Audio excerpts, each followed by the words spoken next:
Well, if you've never heard a solo on Stockpot before and you're wondering, what is going on here? What did I just walk into? Then allow me to introduce myself. My name is Drew. I'm part of the team here at Horizon. And allow me to welcome you to part of our series that we are calling Foodie, where God is inviting us to enjoy and explore the different flavors of life and to see some metaphors for how He wants to share the good things, the good flavors, and the good tastes of life with us.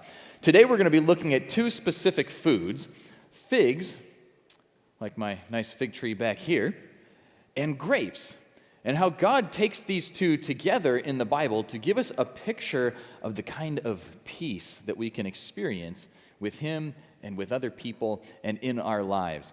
So our recipe today is going to be brought to us by my friend Pete. Can we welcome Pete to our Horizon stage? Good morning, Drew. Hey, how you doing? Good morning.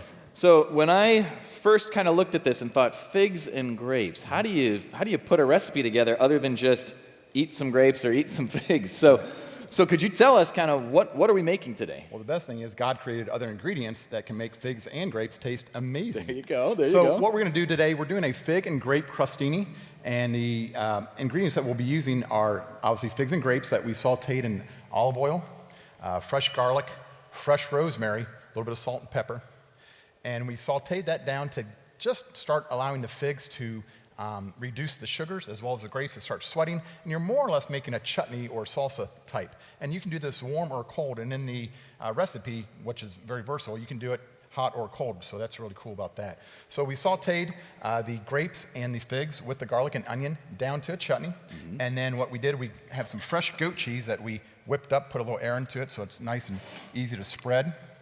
Now, do you have to add anything to that, or just whipping? No, that? I literally just, if you take the goat cheese out, almost called plastic state, where you're letting it soft, like cream cheese, same concept. Okay. Has the same texture of cream cheese, so that's just plain goat cheese. And then we will take the warmed fig and grapes, get a nice topping on that.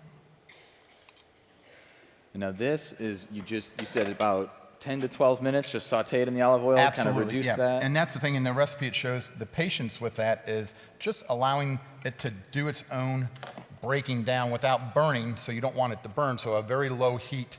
And stirring maybe every 2 or 3 minutes will really keep that from getting any burnt, but it will also help the caramelization as you start folding in the figs and grapes into its own juices. That's good. Ask my kids if I have the patience for that kind of thing, or if we set off the fire alarm multiple times a week. You can do that.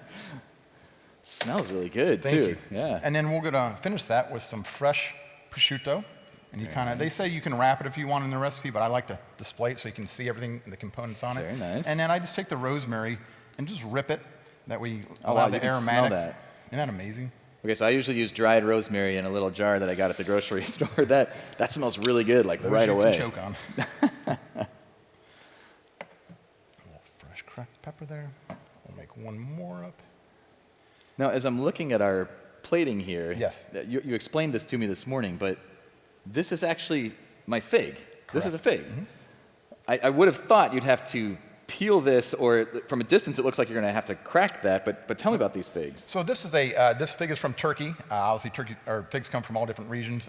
Very big in the Mediterranean area. But I use this one because of the sweetness of it, and with the prosciutto, and that the grapes are not as sweet, but they have a really good savory taste to them. So when you mix these, adding obviously the other ingredients in the recipe, everyone just complements each other. So this is the skin, so this is the dehydrated fig. Okay. So you can use fresh figs if you want to as well. Sometimes they're hard to get seasonal, but I went with dried with that just to, when we start breaking it down, when we were sauteing it, it really opened up the aromatics and obviously all the flavors that come out of the fig.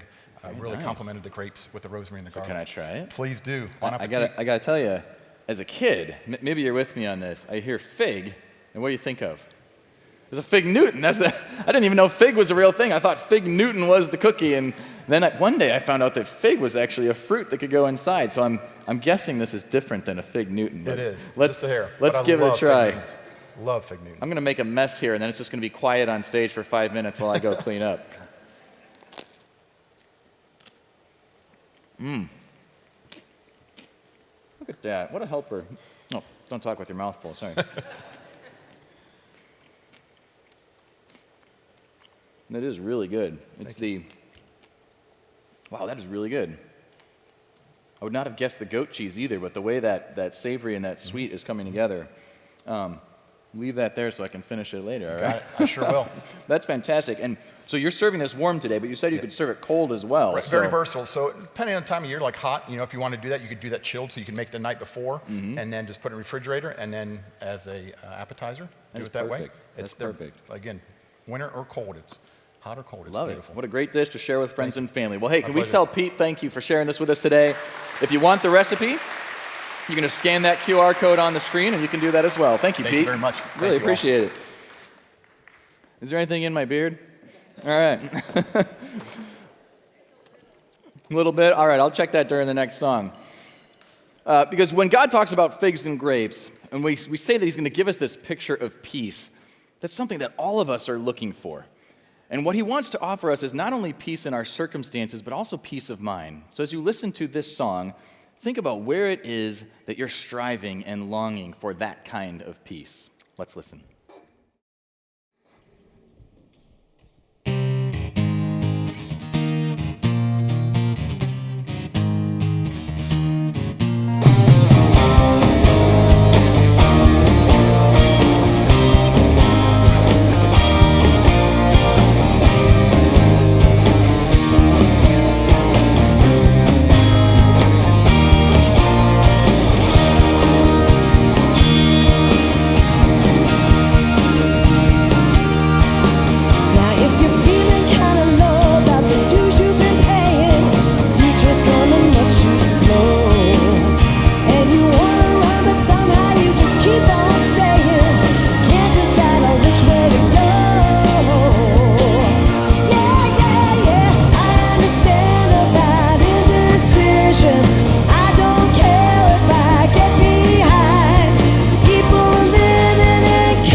Awesome, awesome. Well, doesn't that kind of peace of mind sound like it is exactly what we are hoping for?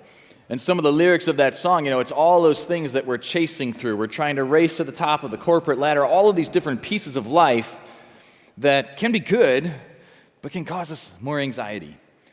Sometimes there are pieces that are pulling us down instead of giving us peace. And so it's interesting that God uses this picture because he combines these two fruits, the figs and the grapes. And a lot of times in the Old Testament, so that is the part of the Bible that chronologically happens before the life of Jesus, he puts the two together in a way that is both very figurative, but also very literal. You see, his people, what we think of now as Israel, there were times where their relationship with God was good. They had peace with God. He blessed them. They have peace with one another. Your neighbor is happy with you, and you're happy with your neighbor. Other times where they're rebellious towards God. And because of that, he allows them to experience some of the pain that is caused when they don't live his way. And at one point, they actually end up dragged out of their own land into essentially slavery in another country, into captivity. But all during that time, he keeps telling them, you know what I really want for you? I really want you to have a right relationship, to have peace with me, peace with each other, and you'll know when you're there because everyone will sit under his own fig tree and under his own vine. And so very literally speaking, if you are dragged away to captivity in a different country, you cannot sit under your fig tree or your vine because it's back home where you used to live. But also because as grapes grow, as figs grow, they need to be cultivated. They need someone, a gardener, who is there caring for them. And so when the people had peace, when they lived in their own land, they would be growing their own fig trees, they would be growing their own vines, and you could literally sit under the shade of your tree and know that the world is as it should be.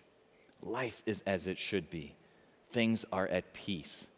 Not only in the circumstances, but in the relationships, peace with your family, peace with your neighbors. Have a fig, come on over. We'll get the fruit of the vine, and we'll have a party, and we'll have a feast. And so that's the kind of picture that God paints with these two fruits. And as that becomes a metaphor in the Old Testament, Jesus begins to pick it up in the New Testament. So kind of like the second half of the Bible that begins with the biographies of Jesus and then through the early days of his followers who were trying to learn how to live that out.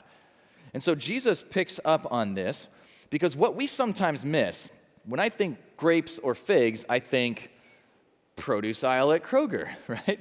I'm not cultivating them, I'm not growing them. I'm thinking I just pick up the ones that are on sale. But for them, you've got to go a little further back. Before you can understand the fruit, you have to understand the root, the vine that it's actually going to come from. And that's how Jesus uses this picture. So this is in the Gospel of John, which is one of the biographies about Jesus' life, written by one of his closest friends. And this is what Jesus says to him. I am the true vine, and my Father is the vine dresser. Every branch in me that does not bear fruit, he takes away. Right? You prune it. And every branch that bears fruit, he prunes that it may bear more fruit.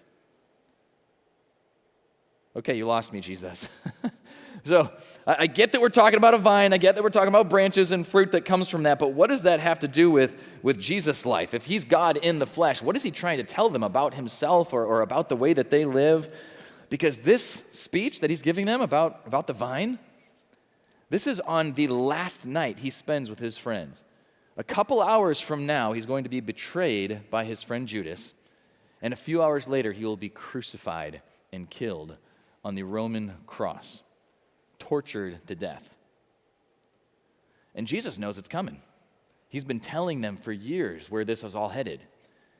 And in this moment, he says, so before that happens, I got to tell you real quick, I'm like a vine. Well, I need you to explain yourself a little bit. So it helps to think about fruit in the Bible is kind of like our version of ROI.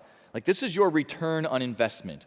You've been pruning for months. You planted, you cultivated, you watered, you prayed for rain, you gave it fertilizer, you watched it grow, you cut away the dead parts so that they wouldn't steal resources from the parts that were really bearing fruit. And after this entire season, finally, there's fruit on the tree or fruit on the vine.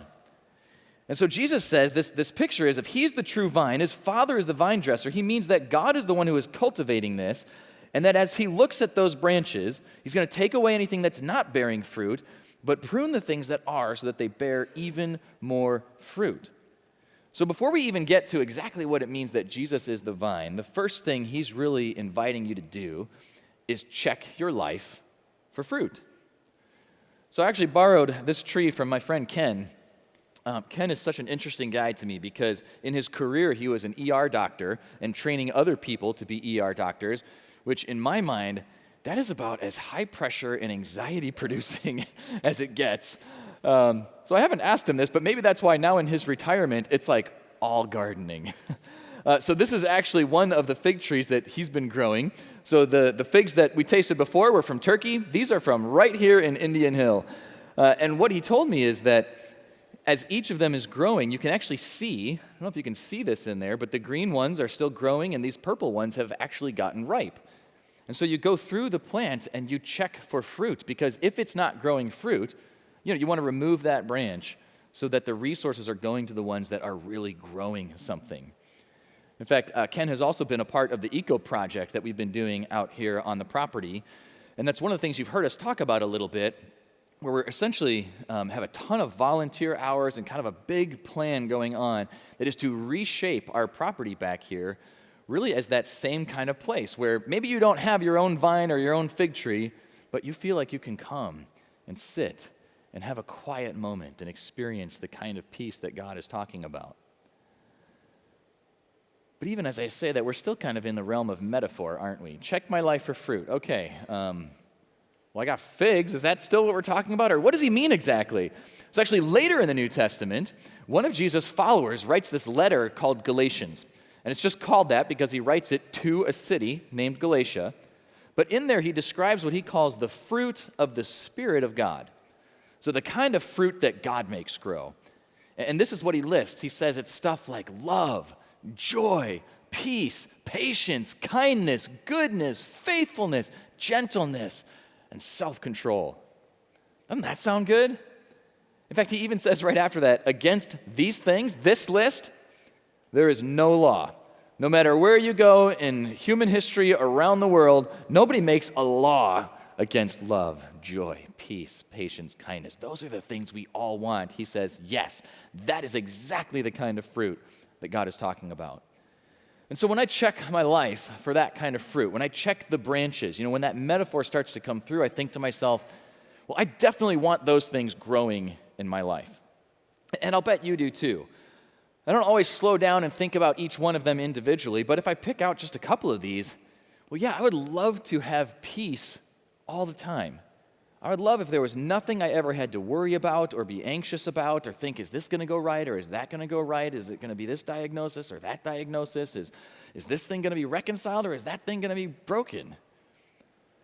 I think even more specifically, I'm married, I've got 4 kids, and patience is something that I can struggle with. So I'll look at that list and I'll say, I would love to grow more patience in my life. That when I am like eye to eye with somebody else and I'm feeling that frustration and I feel like I'm at my limit and I think I've done everything that I've done and I'm out of patience. Right? What is growing in my life? And it hit me, I don't know, I lose track of time because I was telling a story the other day about my grandpa who passed away about 8 years ago. And I said, well, a couple years ago, it was like, I realized the story was like 30 years ago. So I don't know exactly when this was, 5 years ago, 10 years ago. But I hit this moment in my life that I realized I wanted to be a lot of those things, and I liked to imagine that I was. But I just wasn't. And as my wife and I kind of wrestled through some of that, I'll give you one example. She was regularly telling me that I get too angry. And I can literally picture one of these exact conversations where I'm on my phone and I'm pacing the room and she's at home, but I'm at work, but I took this call because I had another blow up and I'm saying, well, I'm angry because. And I spent like an hour trying to convince her, literally like an hour, trying to convince her why I was so angry. And she's saying things to me like, no, I understand why you're angry. I'm saying I think the way you handled it is not okay. It's like, I didn't want to let that in because then I have to admit I'm not the love, joy, peace, patience, kindness that I wish I was. I'm not the husband that I wish I was. I'm not the dad that I wish I was. And I don't like that feeling, so I try to compartmentalize while I'm angry because or whatever it is. But not long after that, we hit a moment where it was like, I don't want to keep making excuses. I want to actually grow. I really do want these things, so why can't I seem to make it happen on my own? And so maybe you listen to that and you say, oh man, I've been there and I wish you would stop talking about me. And maybe you sit there and you think, man, this guy's got problems. Well, admit it to yourself or don't, and maybe yours is different than mine. Maybe it's not anger for you. Maybe it is anxiety. Maybe it is some self-centeredness or just places where you feel like you can't admit you're wrong. It may be any number of different things. Maybe you just feel a lack of joy in your life, and you don't know why, but you'd love to see that kind of fruit. I would tell you, I would love to see more patience in my parenting. I would love to see more gentleness in my marriage. I would love to have that kind of fruit for my family. And as I began to kind of search through that and grow through that, honestly, one of the things that helped me more than anything else, so this is like, you don't have to believe me, but pro tip from my life, if you want to avoid some of the stuff that I went through, one of the things that helped me the absolute most is this passage in John 15 that we're talking about today, because of the way that Jesus is talking about these things. Because look at what he says just a couple lines later. Abide in me, and I in you. As the branch cannot bear fruit of itself unless it abides in the vine, neither can you unless you abide in me. I am the vine, and you are the branches. He who abides in me and I in him bears much fruit, for without me you can do nothing. Now that's a little on the nose. I can do nothing. I mean, I feel like I can be a little bit patient.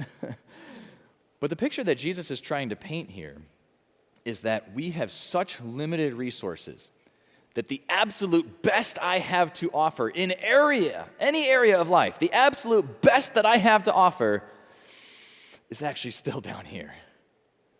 But that God has something limitless that he wants to offer. So think about it this way. Have you noticed what our fig tree has been doing here while we've been talking this morning? You know what it's been doing? It's growing. It's bearing fruit right now. Think about it, right? Because it's just sitting there. Look at this. Look at this one. You see this one right here? This green one. Look how hard it's trying. Isn't that fascinating? Okay, here's my point. It's not trying. You never look at a vine of grapes, you never look at a tree growing figs and say, wow, that grape is really giving it his all. Gotta grow! Grow! No, all it has to do is stay connected. That's all it has to do. The tree is doing all the work for that fig, pumping resources into the fruit. The vine is the same way. The vine is pumping all of the resources into those grapes and bearing the fruit. And so when Jesus uses this word, abide, it's a word that it can just mean like to live in your home. Just like that Old Testament picture, like when you are home and things are right with the world and you sit under your own tree and your own vine and man is it good, and you can just abide. He's using that picture for himself. He says, abide in me. It's the idea of remaining and staying connected. And you notice he says, abide in me and I in you. That is how we're going to bear fruit. Essentially, what he's inviting us is to connect to the source of life. Connect to the source of life. That's why he says, I'm the vine. So when he gives us this picture, it's not just picking up the grapes from Kroger. It's the idea of staying connected to Jesus in a way that he actually gets to bear his fruit through our lives. That it's his joy, his peace, his love, his gentleness, all of the things that we see him demonstrate in this book. And that's why here at Horizon, you hear us use this word connect a lot. And we say that why we are here is to help people connect to God. In fact, we say comfortably connect, like just sit under the fig tree for a few moments and get to know him. And the reason for that is because I don't want my life to be a fig tree trying to grow by itself. A grape that rolled off on the floor, just, it's not possible. It's not possible. But a lot of times, that's how we think about religion, right? And a lot of times, that's even how we think about Christianity. Okay, I'm supposed to be loving, joyful, peaceful, patient, kind, gentle. I think I forgot the rest of them. Okay, that's enough for today. And then we go out there and we work really hard to try to be a better person, stack up these good deeds so that if I ever do meet God, if it does turn out that he's up there and that heaven is real and hell is real and I want the good one, then when I get there, I hope I can say, look how hard I tried. I did my best. Is this good enough? I mean, cut me some slack. That is so backwards. I mean, that is like every other world religion, but that's part of what sets Christianity apart. Because what Jesus says is, you're talking about external motivation. That the thing driving you is, I'm hoping that this way I get out of trouble and maybe I get something good when I die. If I just, Jesus says, chill for a minute.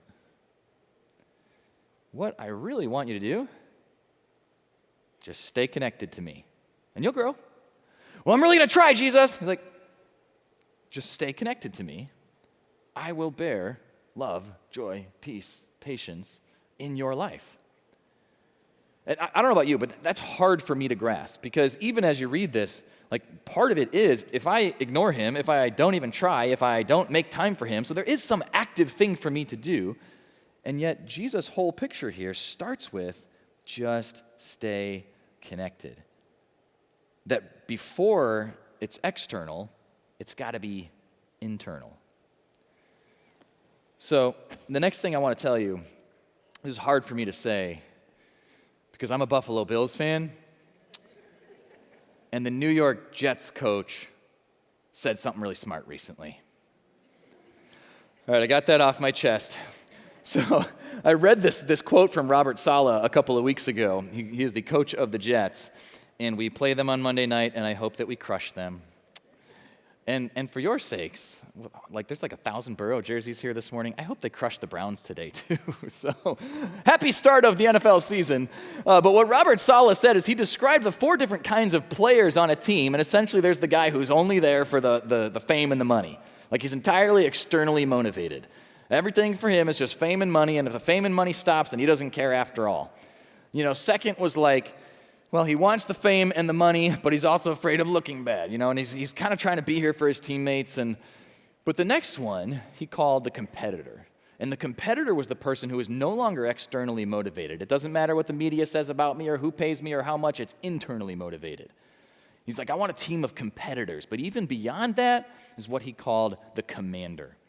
And the only difference between the commander and the competitor is that not only is the commander internally motivated, but he brings people with him.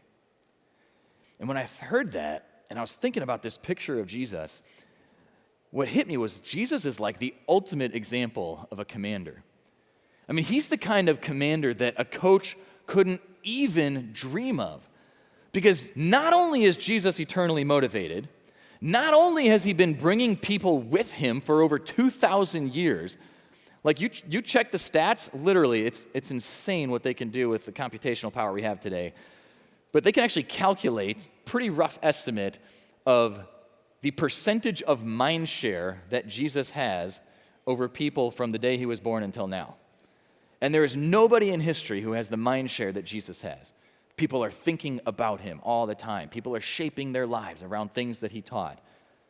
So it's not only that Jesus has the internal motivation, it's not only that he brought people with him, but what he's actually saying here is that he becomes your internal motivation. That it is actually Jesus' love in you, Jesus' peace in you. When he says, abide in me and I in you, he's saying, I will become your internal motivation. That he begins to replace my selfish anger. He begins to replace my self-centered greed. I need to go first. She should say sorry before I do. Well, I'm not the one who. He begins to replace those things with his goodness, his gentleness, his kindness. The same things that he offered to us, he actually puts in us so we can begin to offer it to others. In fact, a perfect example of that he gives right here in this same conversation, just a few more lines down. He says, "As the Father loved me, I also have loved you. Abide in my love." Stay connected to my love. And then he goes on to describe how the person who obeys God's commands stays in his love, right? When we live the way that God has designed for us. And then he gives a specific example right here in verse 12. "This is my commandment." Okay, what's it going to be? I knew the Bible was full of rules, so what's this one? Well, here's my commandment, that you love one another as I have loved you. I mean, is that the coolest commandment you've ever heard in your life? Like, I don't know what I thought Jesus was going to say, but he tells you that everything boils down to loving God and loving other people. And so it's like, okay, you know what I want in my life? I want to be loved. I want to love my wife. I want to love my kids. I want to love the people I work with. I want to be a good neighbor. I wonder what Jesus wants. I wonder what God would love to see. He literally commands them, love each other. He wants the same thing as I do. Now, admittedly, that is not always the case. There are times where I feel like I don't want what God wants. But at the core of it all, this perfect example is not only that he and I would love the same thing, that the ultimate version of sitting peacefully under my own vine and fig tree would be that I'm right with God in a loving relationship, and I'm right with the people around me in loving relationships. That I'm loving them, that they're loving me back. And look at how he describes that we do this. He says, "As I have loved you." Well, now that's a little bit different, isn't it? Because if you think about it, if he said, "I want you to love one another as your dog loves you," I think my dog mostly loves me because I give her treats, right? I think that's kind of the only thing, actually. When I come over to have a nice moment with the dog, it's just rolls on her back, "Scratch me or we're done here," right? The dog loves us because we just throw food at him. Now, he says, "Love as I have loved you." And when you read this book, in fact, I think one of the best ways to connect to Jesus, like here's the forget everything else I say kind of moment, take some time and just read through the Gospel of John. Just look at who Jesus is and hear what he says for himself. Look at how he loves people. That he gave up everything. That he would swallow his pride when they were mocking him. That when he knew he could do whatever he wanted, he held back because he had a bigger purpose. That when he went to the cross, he was willing to take everything that we have done wrong, past, present, or future, get punished for it so that we wouldn't have to. I don't even want to be punished for my own stuff, let alone somebody else's stuff. Jesus says, "I love you so much, I will take the punishment." It's a completely self-sacrificing love. So then I read this again, and it's like, oh man, I mean, I'd love to think that I could do that, but love like Jesus? How's that possible? Well, that's what he says, abide in my love, right? Then it's his love that grows through you. See, the challenge is, you notice what these grapes have been doing while we've been talking this morning? You know what they're doing? They're dying. They're dying right now. It doesn't look like it. They still look green, but you know what happened? They're not connected to the vine anymore. So there's fruit, but there never will be again. You see, what Jesus is saying is that when you stay connected to the vine, he is going to bear his love through you. His kind of love will start to grow in your life, and then that is what you have to share with other people. That no longer am I standing in a moment with my kids where I'm doing my best to be patient, but I'm at my wit's end again. Like literally, I can't even tell you how many times I've prayed this prayer. When I love them so much and I want to do my best, but I'm at my wit's end, and so now I am done. But what was that thing you said, Jesus? Like, this is the moment where I'm testing if my faith is real and practical, or is it just something that, like, I learned it from a book and then I put the book away from Monday through Saturday. That in those moments, I and you, if you trust Jesus Christ as your forgiver, if you are willing to follow his lead in your life, in that moment, you can literally say, God, I am completely out of patience with these people. But you said that's one of your fruits. You said that's one of the things that you want to grow in my life. You said that it's not just like I have to try harder to be more patient, but that you'll give me your limitless patience. So this is me asking for some more patience. This is me asking for more love. This is me asking you to remind me how you've forgiven me so that I can forgive this person. And think about how God answers that. Just like that commandment to love, he's thinking, that's what I wanted all along. And guys, I can't tell you, if you ask my wife the difference between me back then and me today, the difference is the time I spend with Jesus, staying connected to Jesus. And where I could have thought that that was weakness, I can't do nothing without him. Now I realize what strength that is. He has unlimited resources that he wants to share with me. What an incredible strength to have in my corner. So if you ask my wife, what is her favorite thing about me? And let's say, other than my Herculean physique, other than my beautiful Fabio mane, other than my money bin that would make Scrooge McDuck blush, she would tell you her favorite thing about me is my connection to Jesus.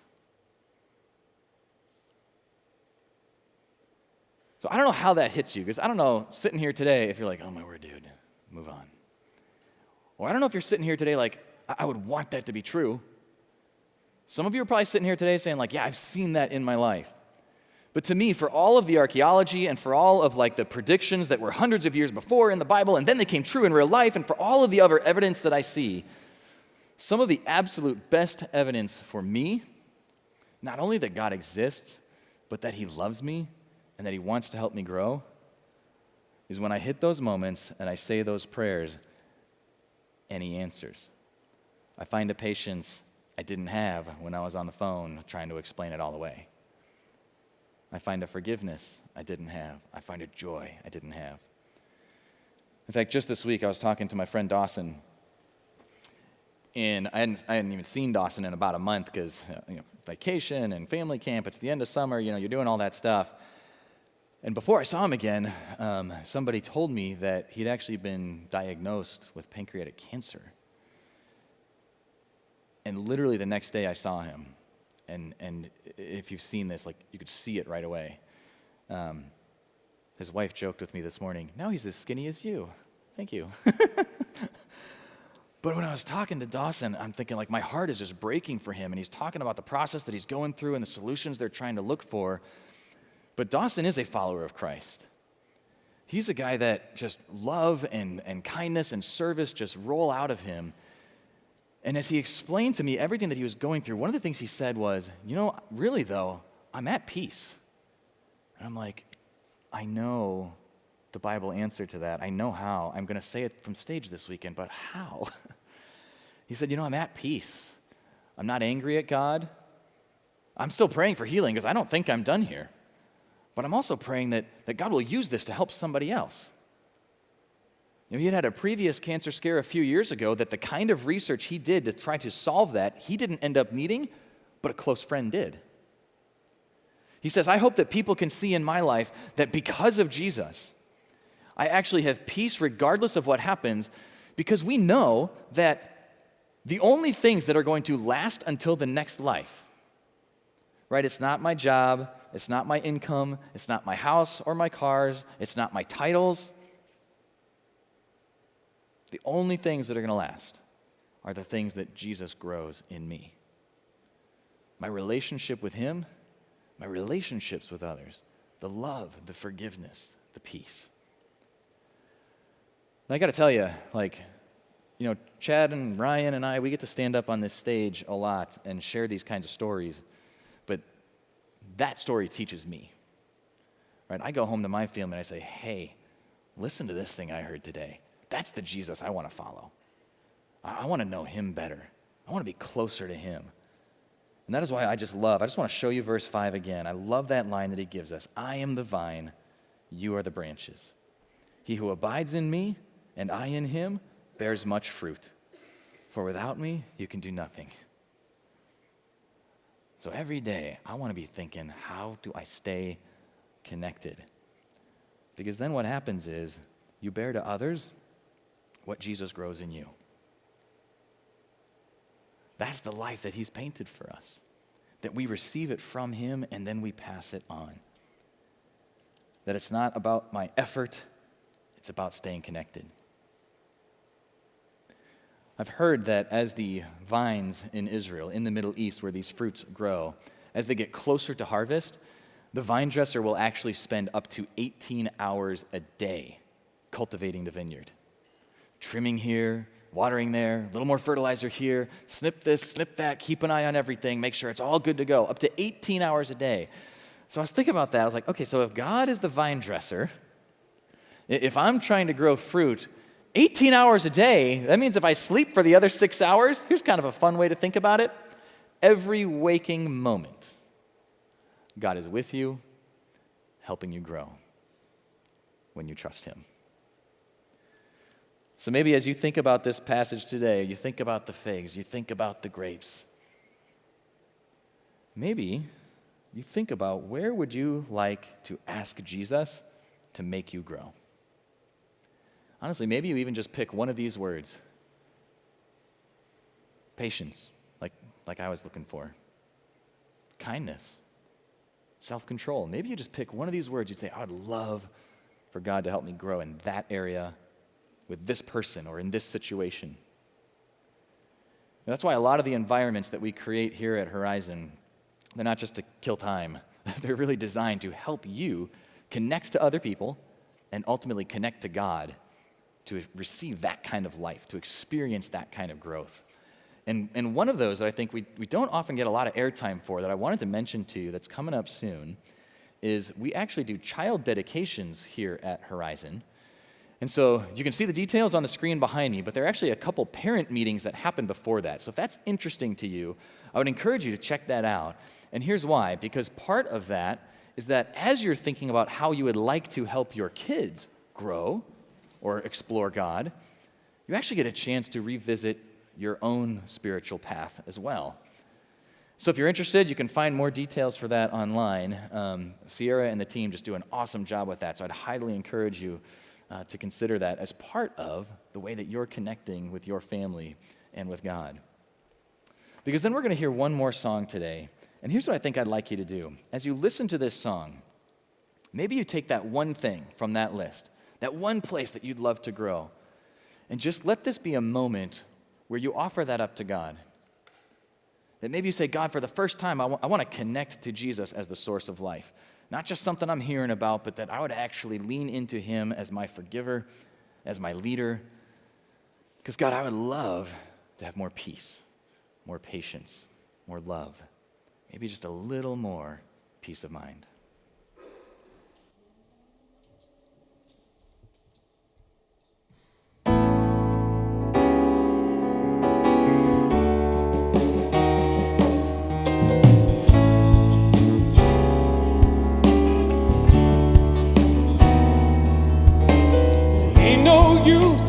Taking abuse from a friend who isn't kind, a friend in need, or the friend that you need who can help you through the troubled times.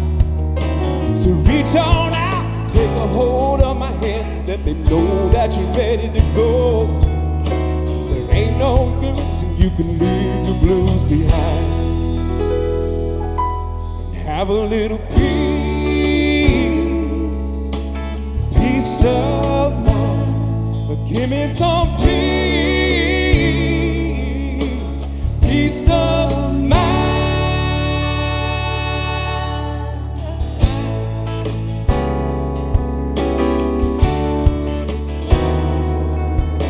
There comes a time when your friends go blind and the words become disease. They threaten your life with the blade of a knife and set you down to your knees. Make no mistake, for your very own sake, here's a little word for you now. Take off your shoes and let your thoughts be kind. you peace, peace of mind. Give me some peace, peace of mind. Make us feel better now. Some folks you find speak a mighty good line. They charm you all the way. They take you along on a sweet, sweet song that will steal your heart away. Blessed be the one who can understand why people have to act that way. 'Cause if I knew, I wouldn't even want to say. Give me some peace, peace of mind. Give me some peace,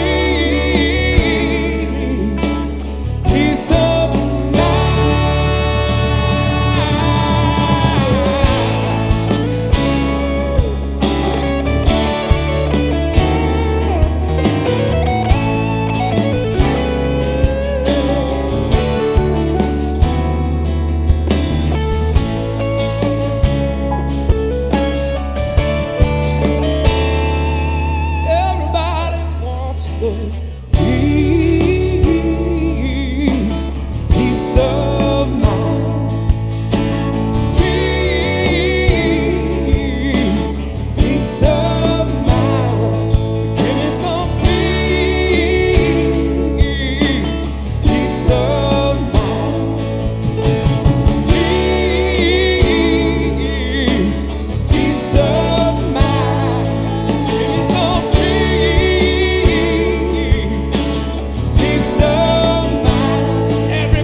some peace.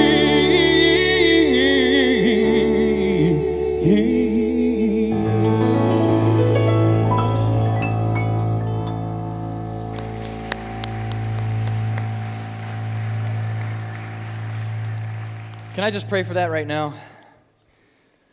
God, thank you that you want the best for us. And Lord, I just know that ultimately peace of mind only comes when we are right with you. And so I don't know where everyone's at in this room, Lord. You know where I'm at. So whether we need to reconnect or maybe connect for the first time, I just pray that when we take those moments that we just try to reach out to you, to talk to you, to try something new as we explore you, that you would meet us there and show us the good fruit that you want to bear in our lives. And we will thank you for that in Jesus' name. Hey, really, I would encourage you. A number of the passages through this Foodie series have come from the book of John. I think if you read that book, if you've never read that before, you'll have fun and you'll be amazed at the kinds of things that not only that Jesus does, but that he says. So definitely check out the book of John. And then there's one other thing I want to let you know, because I always like saying, see you next week, but there's something that's going to happen before next week. So I'd actually also love to see you this Saturday as we have comedy night coming up. And this is a great example of one of those things designed just to help you to connect to some other people here at Horizon. And maybe it's a chance even to invite a friend that you'd love for them to explore God with you, but they're a little reticent to that. Hey, bring them out to comedy night. Ken Kington is hilarious. I just put out a new dry bar comedy special, which I turned off halfway through because I didn't want to spoil all the jokes before I hear him at Horizon on Saturday night. So you could register for that. You could bring a friend. It's going to be an awesome time. So we'll see you Saturday. And then we'll see you back next week. Thank you for coming.